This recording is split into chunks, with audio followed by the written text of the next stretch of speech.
Shalom Jemaat Tuhan, senang sekali kita dapat kembali dalam ibadah raya online GBI Muara Karang pada hari ini. Ibadah raya hari ini akan disertai dengan perjamuan kudus. Mari kita siapkan anggur dan roti yang kita miliki, atau roti dan anggur dapat diubah menjadi biskuit ataupun teh. Sebelum kita memulai ibadah raya, mari kita saksikan Church News pada minggu ini. Selamat menyaksikan. Komsel diadakan setiap hari Selasa pukul 8 malam via Zoom Meeting. Ibadah WBI diadakan setiap hari Kamis pukul 11 siang. Doa Fajar diadakan setiap hari Sabtu pukul 6 pagi. Doa Fajar minggu ini akan dilayani oleh Pendeta Dr. Fajar Purnama. Ibadah Teens diadakan setiap hari Sabtu pukul 5 sore. Ibadah Teens diadakan via Zoom Meeting dengan tema Preparation. Kami mengundang Bapak Ibu mengajak anak-anaknya yang berusia balita hingga kelas 6 SD untuk mengikuti ibadah sekolah minggu yang diadakan setiap hari Minggu pukul 9 pagi. Ibadah sekolah minggu ini diadakan via Zoom Meeting. Ibadah raya online via YouTube channel Minggu 8 Agustus 2021 akan dilayani oleh Pendeta Samuel Pristiwantoro. Seluruh kegiatan ibadah GBI Muara Karang, baik via Zoom dan YouTube, juga dapat diakses melalui gbimk.org.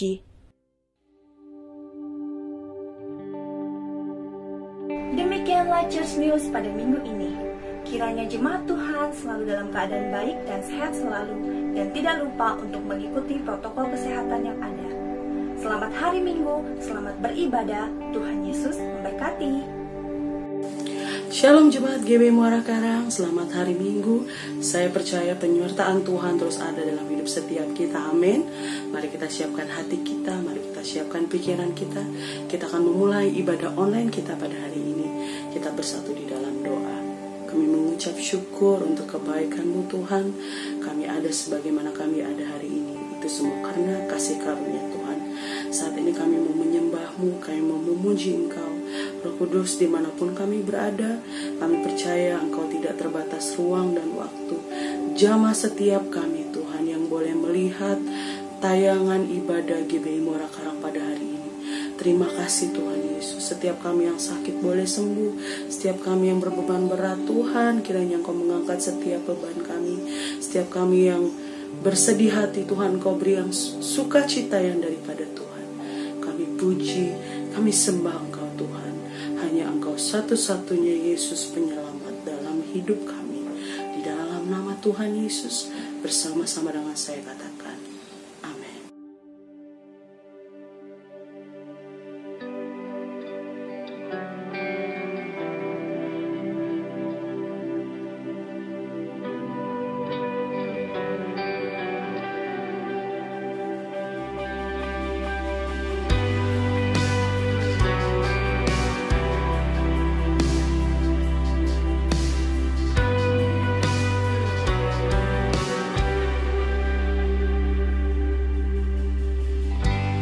Yesusku, penyelamatku, tiada yang seperti Engkau. Setiap hari ku memuji keajaiban kasih-Mu.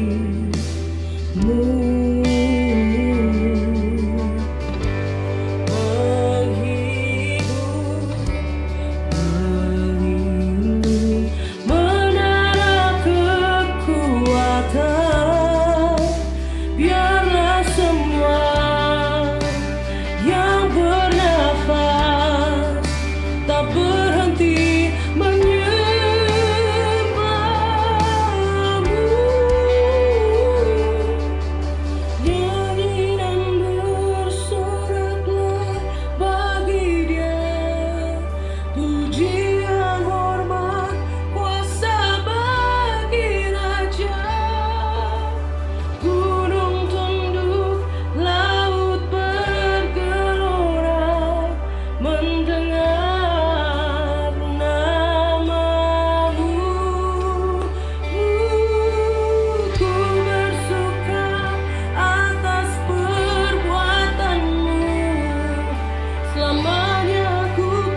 keajaiban kasih-Mu,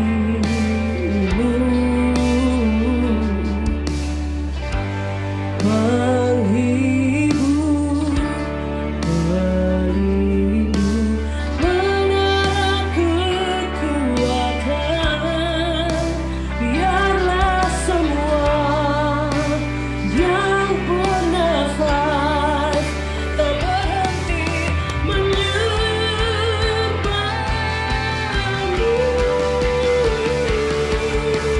Nyanyian bersoraklah bagi-Nya, pujian, hormat, kuasa bagi Raja. Gunung tunduk, laut bergelora, mendengar nama-Mu. Ku bersuka atas perbuatan-Mu, selamanya ku kasihi Engkau Tuhan. Tiada janji seperti yang ada padamu.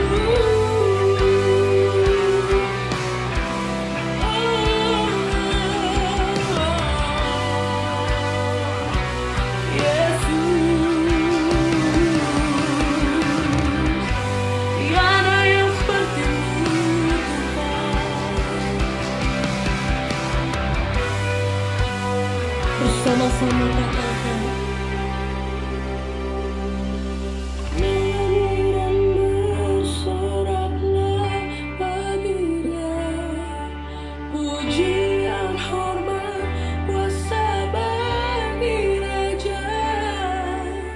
Gunung tunduk, laut bergelora, mendengar nama-Mu. Ku bersuka atas perbuatan-Mu, selamanya ku kasihi Engkau Tuhan. Tiada janji seperti yang ada pada, tiada janji seperti yang ada pada, tiada janji seperti yang ada padamu.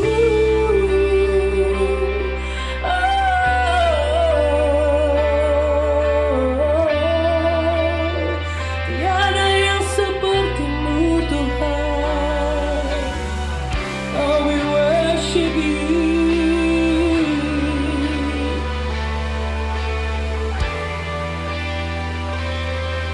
Samaria, hallelujah.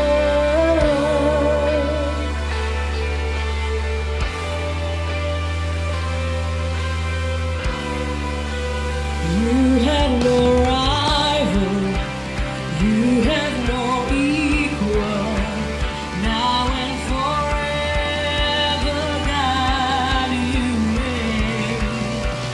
Yours is the kingdom, yours is the glory, yours is the name above all names. What a beautiful name it is, what a beautiful name it is, the name of Jesus Christ my King. What a beautiful name it is, nothing compares to this. What a beautiful name it is, the name of Jesus. What a beautiful name it is, the name of Jesus. What a beautiful name it is, the name of Jesus. Oh, hallelujah.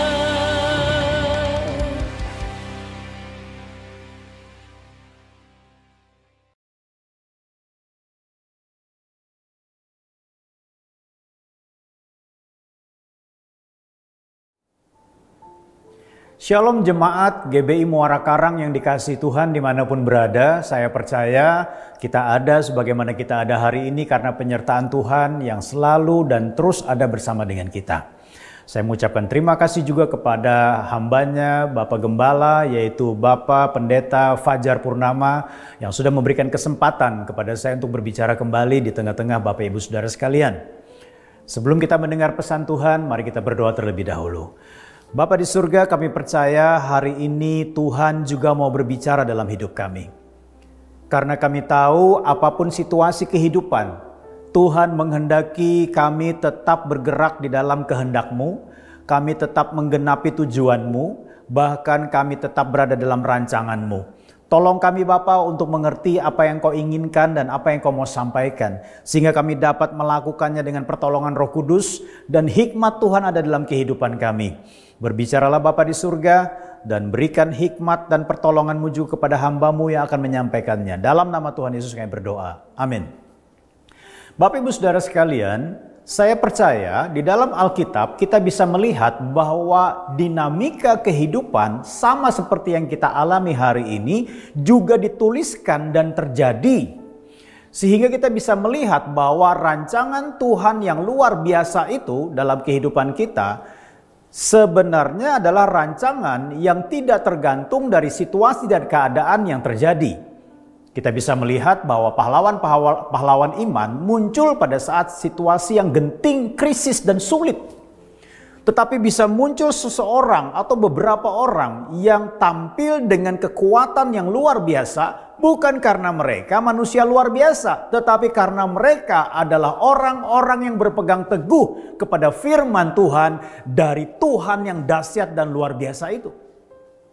Nah, hari ini saya akan menyampaikan sebuah tema firman Tuhan, yaitu berdampak melalui komunitas. Kita akan baca terlebih dahulu dalam Lukas pasal yang kelima ayat 17 sampai dengan ayat yang ke-26. Pada suatu hari ketika Yesus mengajar, ada beberapa orang Farisi dan ahli Taurat duduk mendengarkannya. Mereka datang dari semua desa di Galilea dan Yudea dan dari Yerusalem. Kuasa Tuhan menyertai dia sehingga ia dapat menyembuhkan orang sakit. Lalu datanglah beberapa orang mengusung seorang lumpuh di atas tempat tidur. Mereka berusaha membawa dia masuk dan meletakkannya di hadapan Yesus. Karena mereka tidak dapat membawanya masuk, berhubung dengan banyaknya orang di situ, naiklah mereka ke atap rumah. Lalu membongkar atap itu dan menurunkan orang itu dengan tempat tidurnya di tengah-tengah orang banyak, tepat di depan Yesus. Ketika Yesus melihat iman mereka, berkatalah ia, "Hai saudara, dosamu sudah diampuni." Tetapi ahli-ahli Taurat dan orang-orang Farisi berpikir dalam hatinya, siapakah orang yang menghujat Allah ini? Siapa yang dapat mengampuni dosa selain daripada Allah sendiri? Akan tetapi Yesus mengetahui pikiran mereka, lalu berkata kepada mereka, "Apakah yang kamu pikirkan dalam hatimu? Manakah lebih mudah, mengatakan dosamu sudah diampuni atau mengatakan bangunlah dan berjalanlah? Tetapi supaya kamu tahu bahwa di dunia ini anak manusia berkuasa mengampuni dosa, berkatalah ia kepada orang lumpuh itu, kepadamu kukatakan bangunlah, angkatlah tempat tidurmu dan pulanglah ke rumahmu. Dan seketika itu juga bangunlah ia di depan mereka, lalu mengangkat tempat tidurnya dan pulang ke rumahnya sambil memuliakan Allah. Semua orang itu takjub lalu memuliakan Allah dan mereka sangat takut, katanya, "Hari ini kami telah menyaksikan hal-hal yang sangat mengherankan." Saudara, peristiwa ini terjadi di Kapernaum yang disebut juga kota Yesus, di mana Yesus sempat tinggal di sana, saudara yang dalam Tuhan, di dalam masa-masa pelayanannya. Dan kita bisa melihat di Kapernaum sendiri banyak sekali mujizat yang dilakukan di sana. Salah satunya adalah kesembuhan yang dialami oleh seorang lumpuh ini. Ya, nah dalam cerita ini sebenarnya banyak sekali pelajaran bisa kita ambil, ya, dan penting untuk diteladani, termasuk pada masa atau situasi seperti sekarang ini. Sebab peristiwa yang sama bisa saja terjadi sampai hari ini, saudara yang kasih dalam Tuhan, walaupun versinya berbeda. Nah, saudara yang mencatat ini, Lukas, secara jujur dan terbuka, dia memaparkan tentang peran Yesus yang penuh kuasa, tetapi juga ada peran orang-orang yang penuh iman untuk kesembuhan orang lain. Nah saudara, kalau kita bisa melihat hal ini, saudara yang kasih dalam Tuhan, bahwa Yesus memang penuh kuasa, Yesus memang penuh otoritas, Yesus memang bisa menyembuhkan, Yesus memang bisa mengusir roh jahat. Tetapi di sini dikatakan ada peran orang-orang yang penuh iman, ada peran orang-orang yang memiliki upaya yang luar biasa sehingga orang lain boleh mengalami yang Yesus lakukan buat mereka, yang Yesus dapat lakukan buat mereka. Lukas adalah seorang tabib, saudara ya. Jadi kalau dia memberikan catatan tentang kesembuhan, berarti kesembuhan itu terjadi seperti yang dilihat dan diamati oleh seorang tabib. Ya. Nah, saudara yang kasih dalam Tuhan, saya percaya ketika dia berbicara tentang kesembuhan, dia mengerti dengan benar bahwa kesembuhan ini benar-benar terjadi bukan secara sugesti, tetapi tetapi menjadi sebuah kenyataan yang dialami oleh orang lumpuh tersebut. Peristiwa yang menakjubkan ini terjadi di Kapernaum yang bisa disebut kota Yesus seperti yang saya katakan karena dia sempat tinggal di sana. Ya, berarti apa saudara yang dalam Tuhan? Orang akan bisa mengerti, memahami bahwa ketika Yesus sampai di sana, maka itulah waktu di mana mereka dapat bertemu dengan Yesus dan juga mengalami kuasa Tuhan pada saat itu. Ya, nah saudara. Di Kapernaum itu dia mengajar, di Kapernaum juga dia mengadakan mujizat, di Kapernaum juga dia menyembuhkan banyak orang sakit, saudara. Ya, tetapi yang menjadi fokus pembelajaran kita hari ini adalah pada peran orang-orang yang membawa orang lumpuh itu untuk bertemu dengan Yesus dan disembuhkan. Ya, artinya begini, setiap kita, saudara yang kasih dalam Tuhan, Tuhan sudah memberikan peran di dalam kehidupan kita. Di dalam peran itu ada kemampuan. Kemampuan itu dalam bahasa Alkitab disebut sebagai karunia atau talenta dalam kehidupan kita. Nah, talenta dan karunia diberikan tujuannya adalah bukan hanya untuk kita secara pribadi, tetapi juga untuk melihat kebutuhan orang lain dan menjawabnya. Dan tujuan akhirnya adalah melalui karunia dan talenta kita, orang-orang yang kita tolong, kita bantu itu, saudara yang kasih dalam Tuhan, mereka bertemu dengan Yesus secara pribadi. Nanti kita akan lihat kenapa mereka harus bertemu dengan Yesus. Ya, saudara, kalau kita bisa melihat di sini, kembali lagi kepada Lukas tadi, perkataan Lukas tadi, laporan atau perikop yang kita baca dari Lukas tadi, beberapa orang itu bisa berarti komunitas. Ya, apakah yang bersifat sementara saja, artinya hanya untuk peristiwa ini? Atau memang mereka suka bertemu dan bersekutu di luar peristiwa itu? Alkitab memang tidak memberikan penjelasan. Tetapi kita bisa mengerti dengan baik bahwa ketika kita hadir bersama-sama, ketika kita berada dalam sebuah komunitas, Tuhan ingin orang merasakan dampaknya.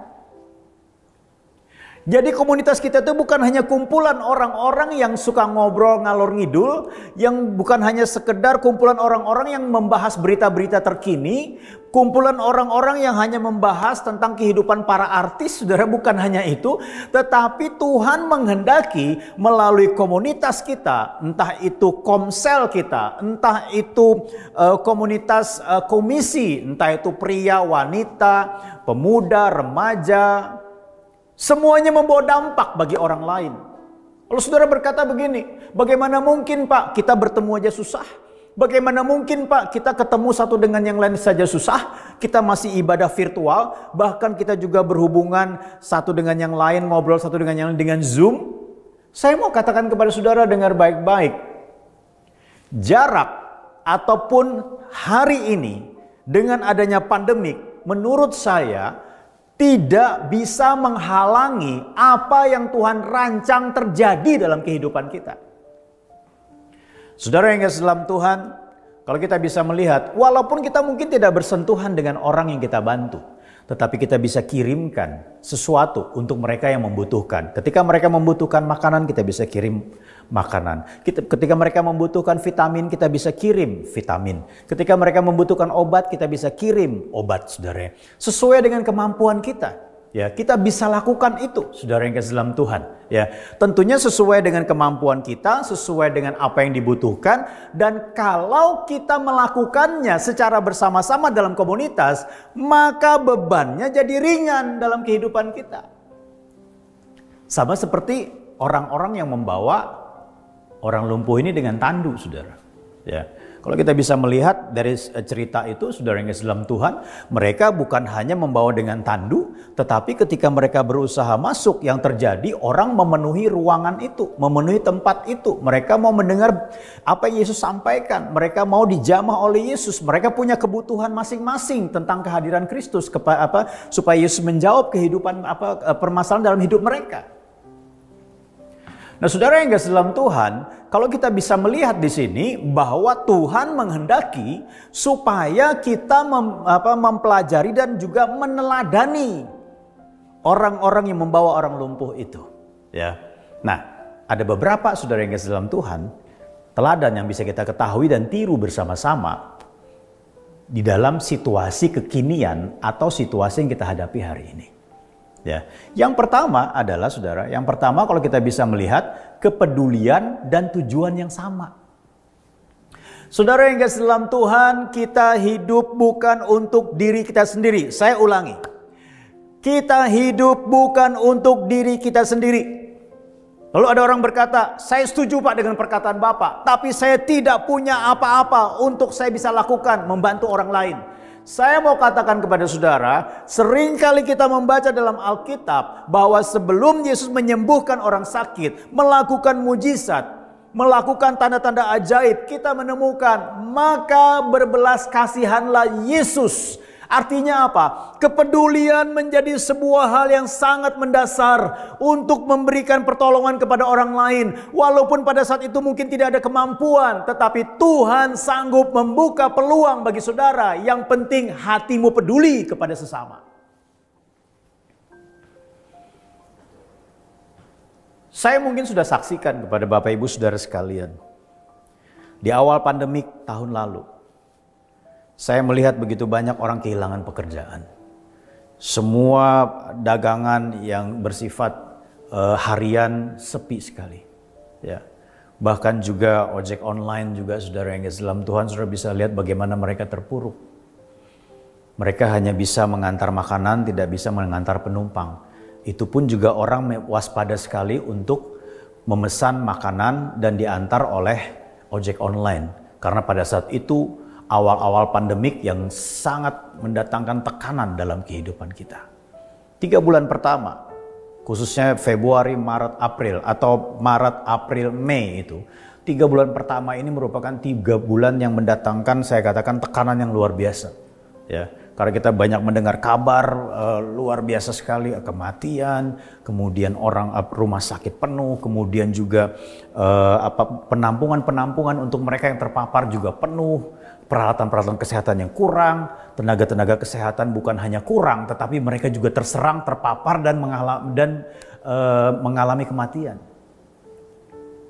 Di situ saya melihat ada sebuah kebutuhan, gereja harus bergerak. Kami tidak bisa melakukan banyak hal. Kami juga punya keterbatasan, tapi saya berdoa kepada Tuhan, Tuhan, saya mau melakukan sesuatu Tuhan. Saya mau melakukan sesuatu Tuhan. Nah, saudara yang kasih dalam Tuhan, apa yang terjadi ketika kita memiliki hati yang peduli, saudara? Tuhan bisa buka jalan melalui orang-orang yang mungkin kita nggak pernah pikir. Dia bisa dukung kita, dia bisa bantu kita. Singkat ceritanya, saudara yang kasih dalam Tuhan, tahun lalu itu saya dengan istri membagikan baik itu nasi bungkus maupun juga paket-paket sembako, saudara yang kasih dalam Tuhan, ya. Kemudian membantu beberapa sekolah teologi juga untuk kelangsungan persediaan logistik mereka, karena mereka tidak bisa pulang kampung karena PSBB, ingat sekali waktu itu, dan juga mereka juga mengalami keterbatasan karena banyak donatur mengundurkan diri karena bisnis mereka mengalami penurunan yang drastis. Saudara yang kasih dalam Tuhan, mungkin apa yang saya lakukan, pastinya apa yang saya lakukan tidak bisa mencukupi kebutuhan mereka. Tidak. Paling-paling saya bisa drop logistik itu, saudara yang kasih dalam Tuhan, cuman hanya bertahan mungkin paling lama 2 minggu. Tetapi saya mau katakan kepada saudara, di situ saya bisa melihat bahwa ketika kita memiliki tujuan dan hati yang peduli terhadap sesama, Tuhan membuka jalan. Ada orang-orang yang Tuhan kirim. Ada orang-orang yang bersedia mengirimkan bahan-bahan logistik itu, saudara, untuk saya bagikan, untuk saya distribusikan kepada beberapa instansi atau beberapa lembaga, ya. Bahkan menolong mereka yang sedang mengalami kekurangan. Saya mau katakan ini bukanlah untuk meninggikan diri saya, enggak, saudara. Tapi saya mau menyampaikan kepada Bapak Ibu saudara sekalian, kepedulian kita terhadap permasalahan, pergumulan dan kesesakan sesama, serta berani terlibat untuk mencarikan solusinya bagi mereka. Mungkin kemampuan saudara terbatas, tetapi itu merupakan hal yang Tuhan kehendaki dan Tuhan senang dengan hal itu. Karena kita belajar untuk tidak terpaku dengan kepentingan diri kita sendiri. Saudara yang kasih dalam Tuhan, jujur saya mau katakan, berapa lama pun engkau ikut Kristus. Mungkin ada yang 5 tahun, 10 tahun, 20 tahun, 30 tahun. Tapi sampai hari ini kita sibuk dengan kepentingan diri kita sendiri. Kita tidak pernah peduli dengan orang lain. Berarti kehidupan kita hanya sekedar kehidupan keagamaan. Tidak membawa dampak bagi orang lain. Kekristenan hanya sebagai sebuah agama, bukan sebuah kehidupan yang mendatangkan pencerahan dan jawaban. Saudara yang kasih dalam Tuhan, kalau kita bisa melihat bahwa tujuan yang sama untuk membawa orang lain bertemu, mengalami dan jamahan Kristus dan bertemu dengan Kristus itu merupakan sebuah tujuan yang mulia. Caranya adalah melalui kepedulian kita dalam hal menjawab kebutuhan mereka sesuai jangkauan dan semampu kita.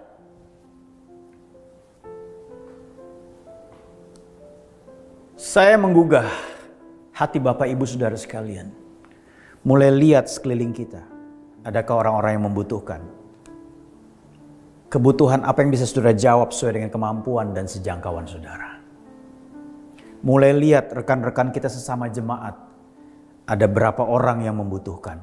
Apa kebutuhannya? Mulailah kita ikut terlibat di dalam menjawab kebutuhan mereka. Karena ini akan mendatangkan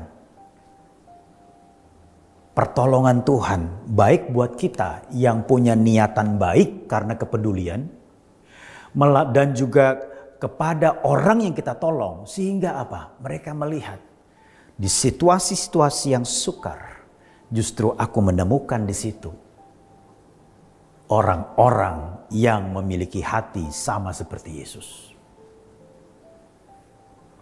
Kalau kita lihat dalam Lukas 5 ayat 17 bagian C sampai ke 18 dikatakan, kuasa Tuhan menyertai dia, menyertai Yesus, sehingga ia dapat menyembuhkan orang sakit. Lalu datanglah beberapa orang mengusung seorang lumpuh di atas tempat tidur. Mereka berusaha membawa dia masuk dan meletakkannya di hadapan Yesus. Artinya apa? Orang ini memiliki kepedulian, orang ini memiliki tujuan yang sama untuk apa? Membawa orang lumpuh ini sampai ke depan Yesus. Saudara, kalau kita mengerti akan hal ini, maka saya percaya bukan hanya saya bisa melakukannya, tetapi Bapak Ibu Saudara sekalian bisa melakukannya.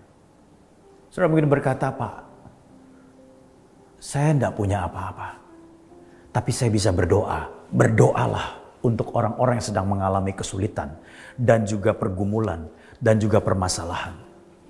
Karena saya menemukan di dalam pelayanan saya selama masa pandemik ini, ada banyak orang kehilangan pekerjaan, ada banyak terjadi pengurangan income, ada banyak juga terjadi deal-deal bisnis harus pending dulu. Karena apa? Kesulitan di dalam cash flow ataupun kesulitan di dalam bisnis-bisnis yang dilakukan.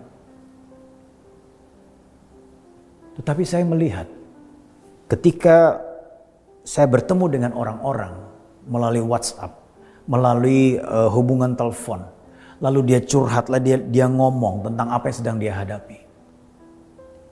Dan ketika saya dan istri berdoa buat mereka, terjadi terobosan. Berarti apa? Pertolongan kita tidak melulu hanya melalui pertolongan materi. Enggak, saudara. Ada banyak orang di luar sana. Mungkin secara materi dia cukup, bahkan berkelimpahan. Tetapi dari sisi kekuatan mental, dari sisi kekuatan secara jiwani. Mereka membutuhkan support dari kita, mereka membutuhkan doa dari kita, mereka membutuhkan kata-kata penguatan dari kita. Itu juga bagian dari bentuk kepedulian kita kepada sesama.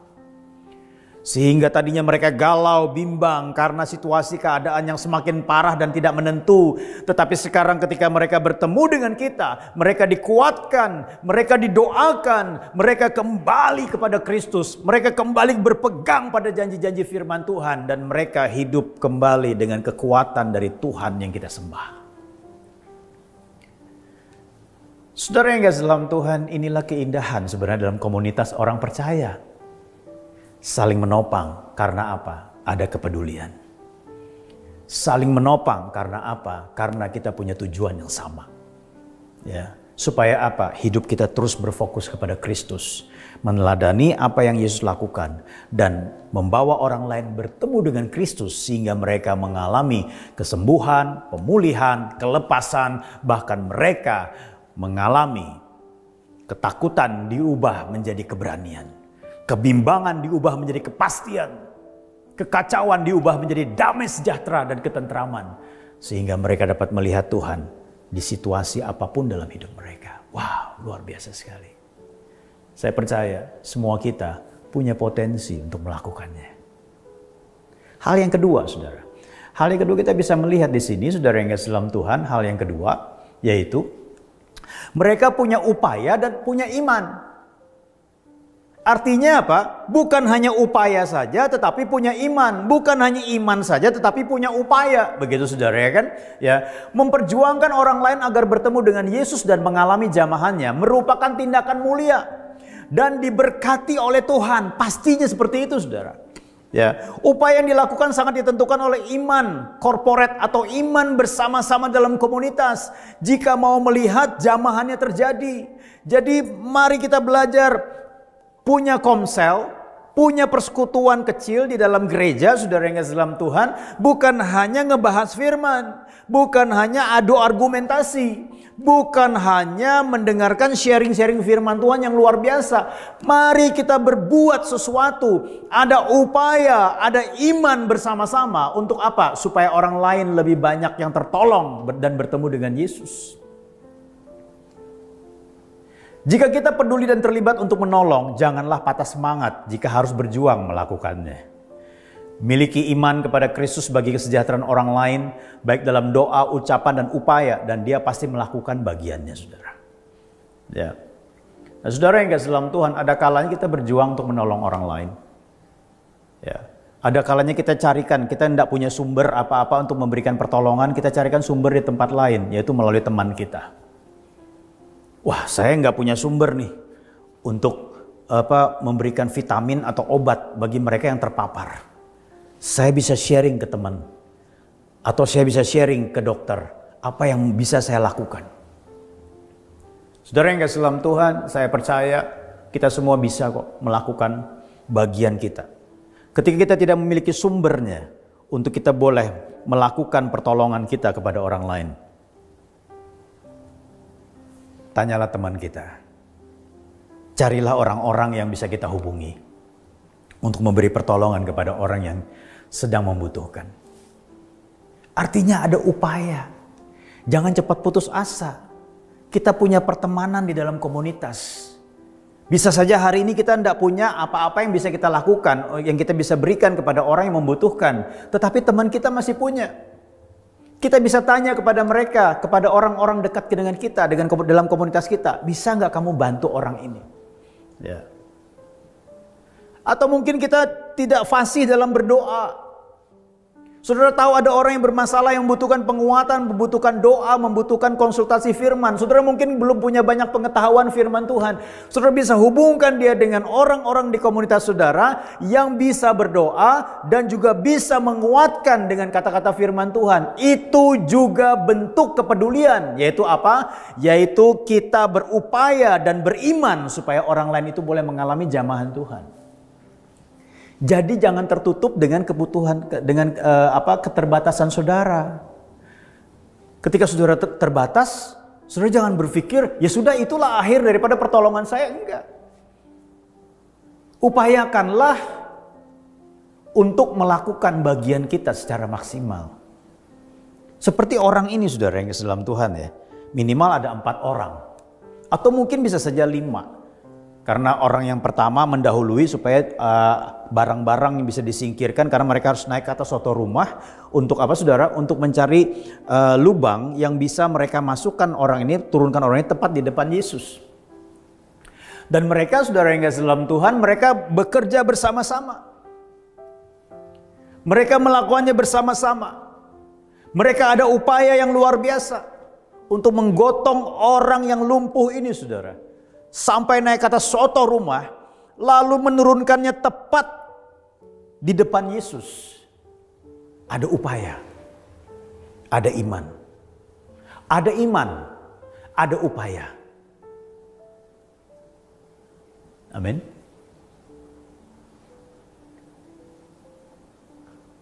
Ada kalanya pertolongan bisa kita lakukan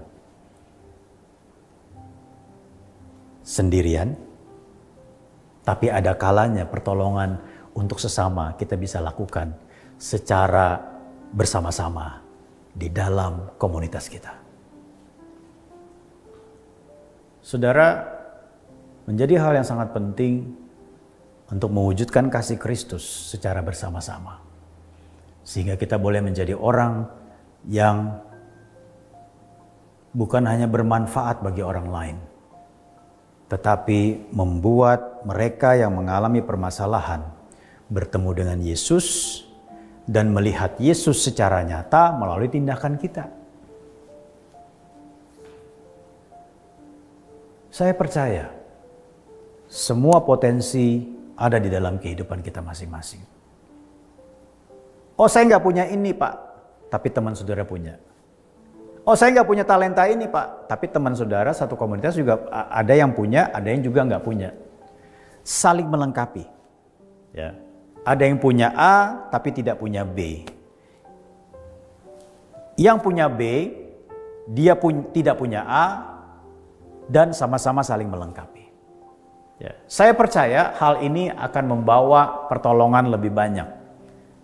Dan lebih banyak orang yang tertolong melalui apa yang kita dapat lakukan.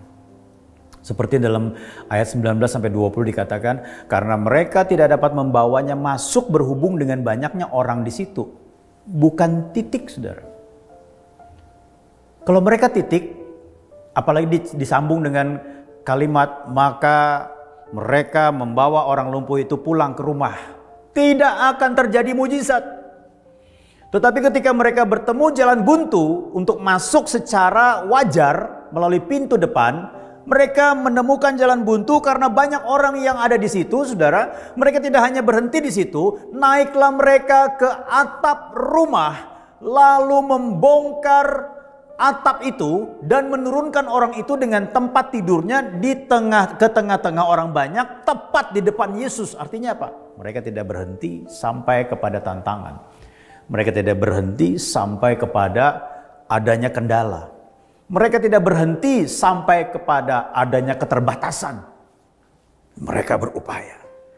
Saudara perhatikan respon Yesus, ini yang sangat penting. Perhatikan baik-baik. Ketika Yesus melihat iman mereka, berkatalah ia, "Hai saudara, dosamu sudah diampuni." Iman siapa yang dilihat? Iman orang-orang yang membawa orang lumpuh itu. Lalu siapa yang mengalami dosanya diampuni? Orang lumpuh itu. Berarti apa? Tindakan kita, upaya iman kita bisa merubah kehidupan seseorang sampai kepada kekekalan. Bukan hanya mengalami kesembuhan, tetapi mengubah hidupnya sampai kepada kekekalan. Dari kebinasaan masuk kepada kehidupan yang kekal. Saudara yang kasih dalam Tuhan, pahami dengan baik. Upaya dan iman jika digabungkan akan membawa dampak yang luar biasa, bahkan sampai pada kekekalan. Saudara yang kasih dalam Tuhan, kita masuk pada bagian yang ketiga. Tadi yang pertama adalah apa yang kita bisa teladani dari komunitas yang membawa orang lumpuh itu, atau kumpulan orang-orang bersama-sama membawa orang lumpuh itu bertemu dengan Yesus dan mengalami kesembuhan. Yang pertama adalah mereka punya kepedulian dan tujuan yang sama. Yang kedua adalah mereka punya upaya dan iman untuk supaya orang itu boleh mengalami jamahan Kristus. Dan yang ketiga adalah mereka membawanya kepada Yesus. Saudara yang kasih dalam Tuhan, kalau kita bisa melihat di sini, saudara ya, mengapa kita perlu memperjuangkan agar orang lain bertemu dengan Yesus? Jadi saya mau katakan pada saudara, memberikan pertolongan kepada orang lain itu bukan hanya bertujuan supaya kebutuhannya terjawab. Tetapi sebenarnya baik dengan perkataan maupun tanpa perkataan, kita berdoa supaya melalui tindakan pertolongan yang kita berikan kepada orang lain, membantu orang lain menjawab kebutuhan, bahkan juga mendampingi orang lain yang sedang mengalami duka, kehilangan pengharapan, patah semangat, saudara. Tujuannya adalah supaya mereka bertemu dengan Yesus Kristus. Ada kalanya pertemuan itu tidak didahului dengan perkataan dan pemberitaan nama Yesus. Tetapi pertemuan mereka kepada Yesus, dengan Yesus, diawali perbuatan baik yang kita perbuat ketika orang itu mengalami pergumulan. Mereka melihat sendiri bahwa melalui tangan kita, melalui apa yang kita perbuat, Yesus tampak jelas dalam hidup mereka. Mungkin bukan saudara yang menuai. Mungkin dituainya bukan pada saat saudara hari ini ada. Tetapi segala sesuatu yang ditaburkan dengan tujuan supaya orang bukan hanya dijawab kebutuhannya, tetapi dia bertemu dengan Yesus. Apalagi dengan doa dan juga dengan iman yang teguh, supaya orang ini boleh mengalami lawatan Tuhan. Saya percaya Tuhan sanggup mencurahkan kasih karunia-Nya kepada mereka yang hari ini mungkin belum percaya kepada Yesus. Seringkali Tuhan memakai perbuatan baik, pertolongan tepat pada waktunya, menjawab kebutuhan sebagai pintu masuk di mana orang-orang melihat Yesus melalui kehidupan kita dan pertolongan yang diberikan. Bagian yang ketiga ini mereka membawanya kepada Yesus. Artinya apa saudara? Kenapa perlu dibawa kepada Yesus? Kenapa kita perlu perjuangkan orang bertemu dengan Yesus? Nah, dari perikop yang kita baca ini ada dua alasan penting, yaitu apa? Yang pertama adalah Yesus itu dia mengampuni dosa. Ada banyak penyakit yang disebabkan oleh dosa, salah satunya saudara. Ya, kalau saudara bisa pelajari bahwa dalam Alkitab tertulis juga bahwa ada orang-orang yang sakit, ada orang-orang yang mengalami kelemahan fisik. Karena apa? Karena dosa dan pelanggarannya di hadapan Tuhan yang belum diselesaikan dan belum dibereskan. Kalau kita pahami dengan baik di sini saudara, bahwa ternyata penyebab daripada kesakitan kelumpuhan ini saudara, salah satunya adalah karena dosa. Makanya dikatakan dosamu diampuni. Yesus menanggung, mengampuni dan menebus setiap orang yang mau bertobat dari perbuatan dosanya. Dan seringkali pengampunan ini awal dari kesembuhan yang akan dialami, saudara. Ya. Ketika kita memiliki kesempatan untuk berbicara kepada orang yang kita tolong tentang Yesus, sampaikanlah berita pengampunan. Sampaikanlah berita kasih karunia Allah yang dapat mengampuni dan menyucikan setiap orang dari dosa dan pelanggarannya ketika orang itu mau bertobat dan meninggalkan dosa dan pelanggarannya. Tetapi ada kalanya memang kita harus menunggu waktu yang tepat. Atau mungkin Tuhan tidak pakai kita untuk memberitakan hal itu, tapi Tuhan bisa pakai orang lain untuk menyampaikannya.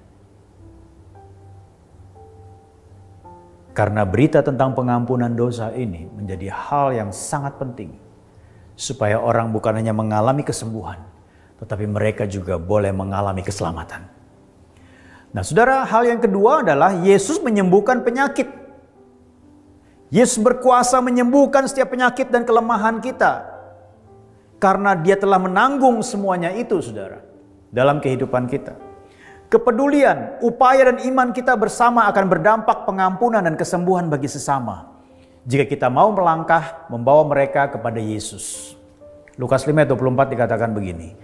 Tetapi supaya kamu tahu bahwa di dunia ini anak manusia berkuasa mengampuni dosa. Berkatalah ia kepada orang lumpuh itu, kepadamu kukatakan, bangunlah, angkatlah tempat tidurmu dan pulanglah ke rumahmu.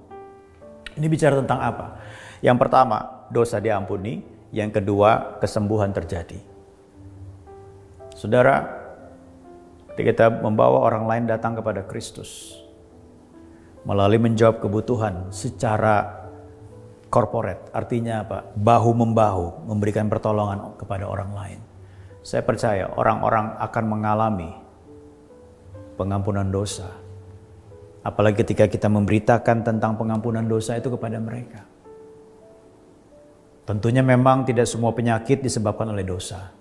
Ada karena kelalaian, ada karena pola kehidupan yang tidak sesuai dan tidak selaras dengan kondisi fisik kita. Ya. Ada keteledoran, ada banyak hal. Tetapi salah satunya adalah jika sakit penyakit itu disebabkan oleh dosa dan pelanggaran, kita perlu memberitakan berita pengampunan yang Yesus berikan kepada setiap orang yang datang kepadanya. Sehingga orang yang sedang mengalami kesakitan atau sedang mengalami kelemahan, hal yang pertama yang dia terima adalah pengampunan dosa. Pengampunan itu membawa dia bertemu dengan Bapanya di surga.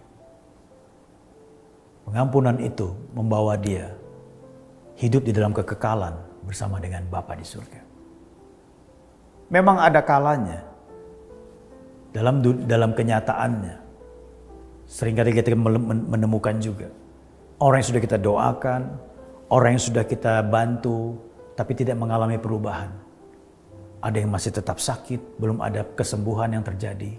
Saudara, kesembuhan atau belum terjadi kesembuhan, itu adalah haknya Tuhan, otoritasnya Tuhan. Yang pasti, ketika kita bertemu dengan orang-orang yang memiliki kebutuhan akan pendampingan, kebutuhan akan kehadiran Kristus dalam hidupnya, lakukan bagian kita. Minimal kita membantu mereka, mengulurkan tangan kita secara bersama-sama. Supaya apa? Sumber dayanya semakin banyak, semakin baik. Sumber dayanya semakin banyak, semakin lengkap. Sumber daya semakin banyak, maka akan lebih banyak kebutuhan yang bisa dijawab. Dan saya percaya, ketika mereka mengalami pertolongan di masa-masa sulit, mereka akan dapat menyaksikan bahwa itulah kasih yang sebenarnya yang dihidupi oleh orang percaya. Dan mereka boleh bertemu dengan kasih Kristus.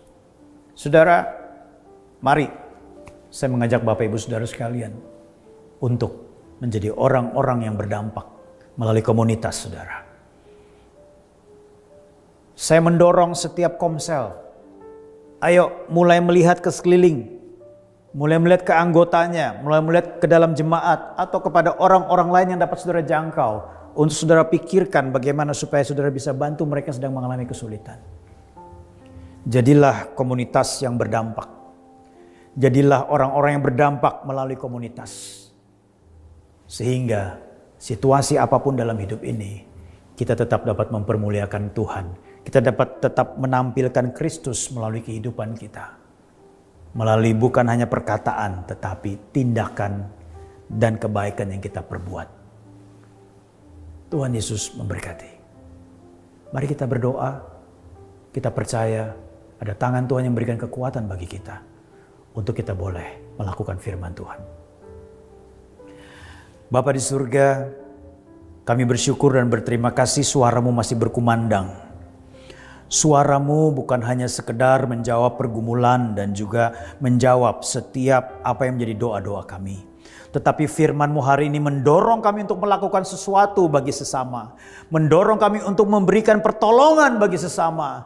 Mendorong kami untuk membantu sesama yang sedang mengalami berbagai macam permasalahan dalam hidup mereka. Secara komunitas, artinya secara bersama-sama. Karena ketika kami melakukannya secara bersama-sama, kami percaya akan lebih banyak masalah yang bisa terjawab. Akan lebih banyak hal yang dapat kami lakukan untuk membawa pertolongan Kristus kepada setiap orang secara nyata.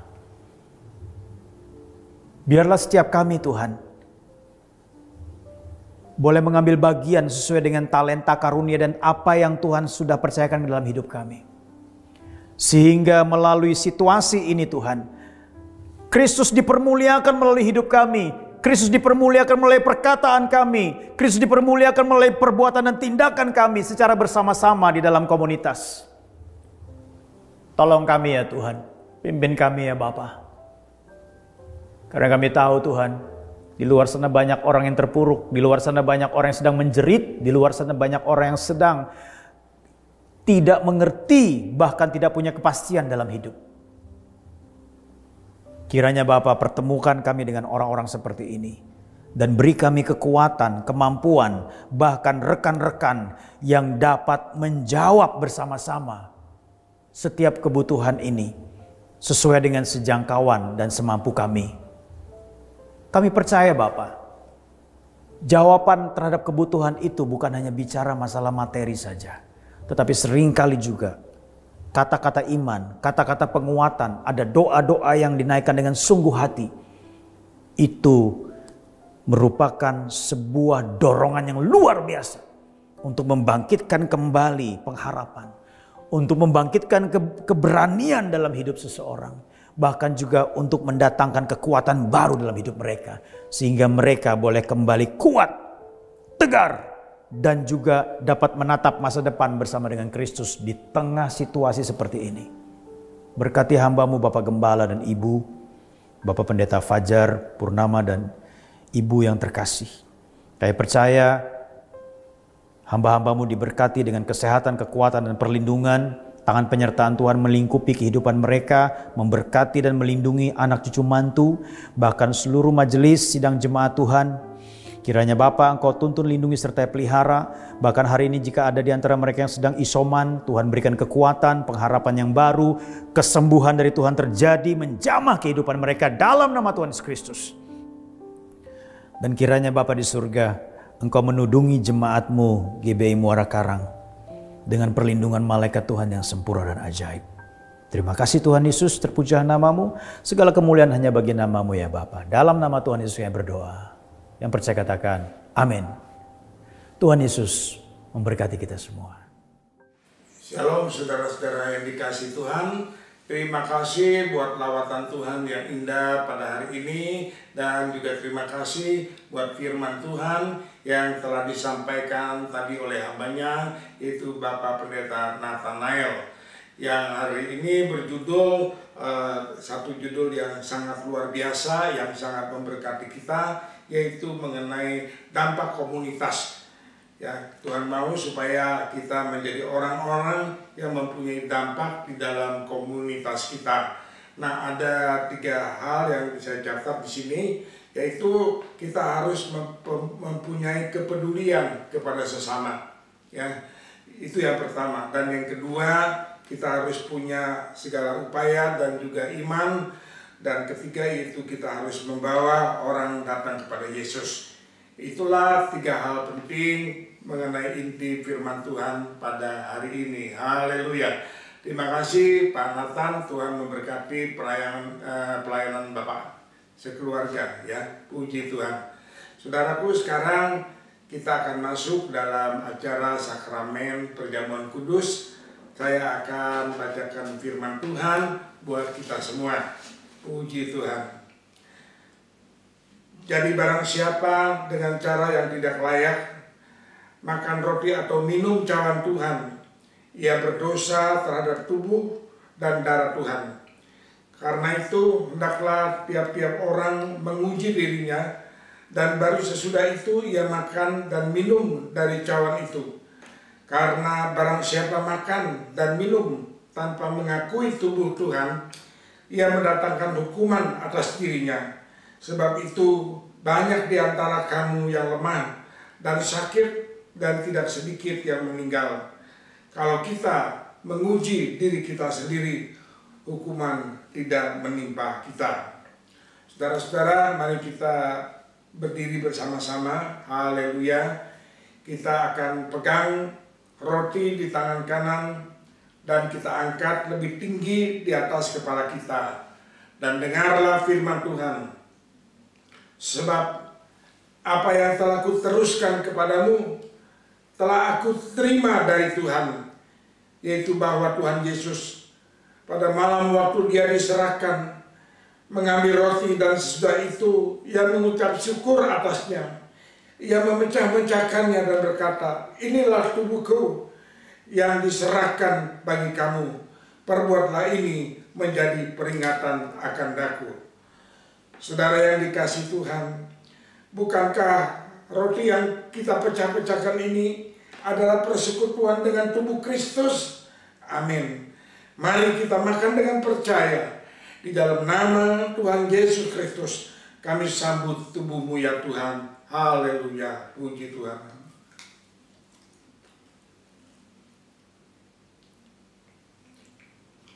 Puji Tuhan. Sekarang saudara, mari kita pegang cawan di tangan kanan dan kita angkat lebih tinggi di atas kepala kita, dan dengarlah kembali firman Tuhan. Demikian juga yang mengambil cawan itu sesudah makan, lalu berkata, cawan ini adalah perjanjian baru yang dimeteraikan oleh darahku. Perbuatlah ini setiap kali kamu meminumnya menjadi peringatan akan aku.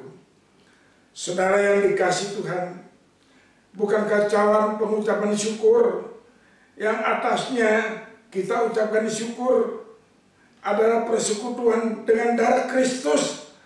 Amin. Mari kita minum dengan percaya. Dalam nama Tuhan Yesus Kristus, kami sambut darah-Mu ya Tuhan. Haleluya, puji Tuhan. Kita minum sama-sama saudara.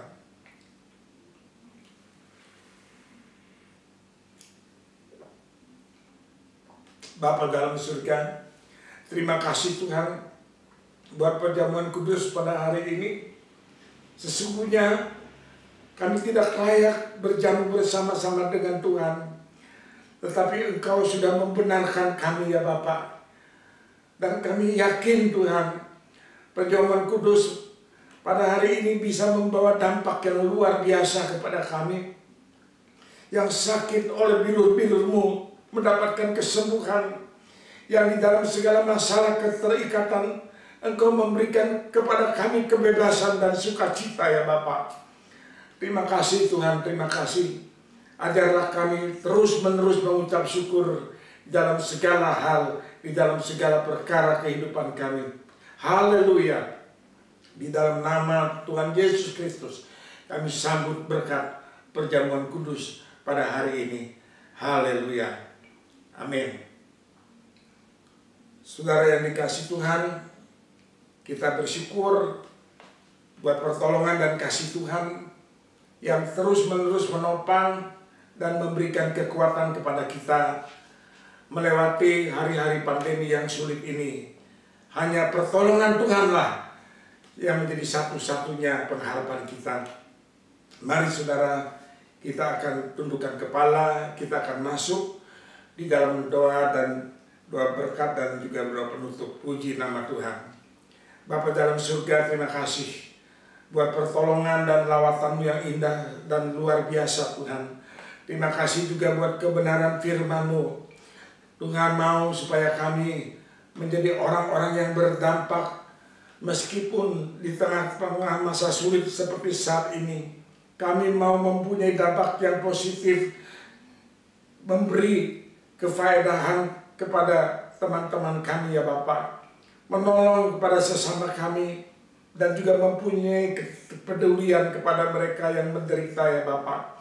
Terima kasih Tuhan buat firman-Mu pada hari ini, dan juga buat perjamuan kudus yang Engkau berikan kepada kami.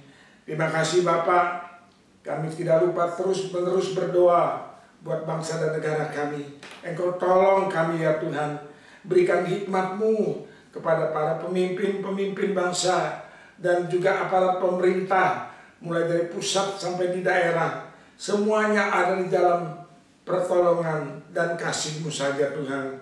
Kami rindu, kami bisa berjalan bersama-sama dengan maju ke depan, dan juga protokol kesehatan terus dilakukan oleh seluruh rakyat dengan baik. Juga vaksinasi berjalan dengan baik ya Tuhan.